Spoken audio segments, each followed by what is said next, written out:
Bonjour à tous. À la jointure entre le temps pascal et le temps ordinaire dans lequel nous rentrons à nouveau, trois fêtes se suivent et c'est intéressant de les relier. Il y a eu la fête de la Pentecôte qui nous a rappelé notre confirmation. Ce dimanche, c'était la fête de la Sainte Trinité, où nous pouvons dire que par notre baptême, nous sommes marqués au nom du Père, du Fils et du Saint-Esprit, plongés dans la mort et la résurrection du Christ, et nous vivons de cette dynamique trinitaire. Et puis, dimanche prochain, ça sera la fête du Saint-Sacrement, la fête du corps et du sang du Christ, où l'Eucharistie est mise en lumière comme source et sommet de toute la vie chrétienne. Et cela nous aide peut-être à découvrir voilà, ces trois sacrements par lesquels nous devenons chrétiens et qui nous disent aussi notre mission au cœur du monde. Je pense qu'on peut repenser à cette parole de Paul le jour de la Pentecôte, que nous avons entendue dans les lectures le jour de la Pentecôte. À chacun est donnée la manifestation de l'Esprit en vue du bien de tous.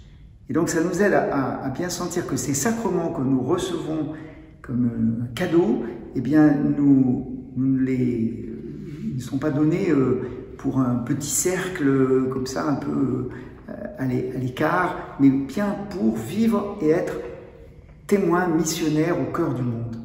Et donc, c'est d'ailleurs la vocation profonde de l'Église qui est, dans le Christ, le signe et le moyen de l'union intime avec Dieu et de l'unité de tout le genre humain. Comme nous dit le Concile Vatican II au début de la Constitution sur l'Église.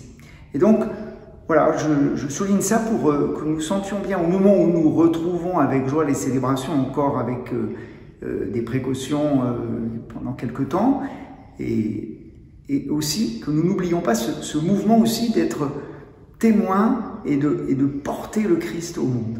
D'ailleurs, nous célébrons l'Eucharistie pas seulement avec la communauté, mais pas pour la communauté, mais pour le salut du monde, pour la gloire de Dieu et le salut du monde.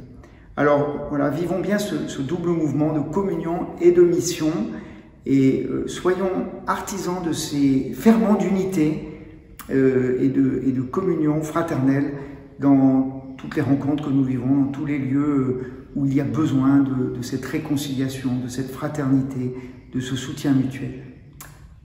Bonne fête à tous de corps du sang du Christ.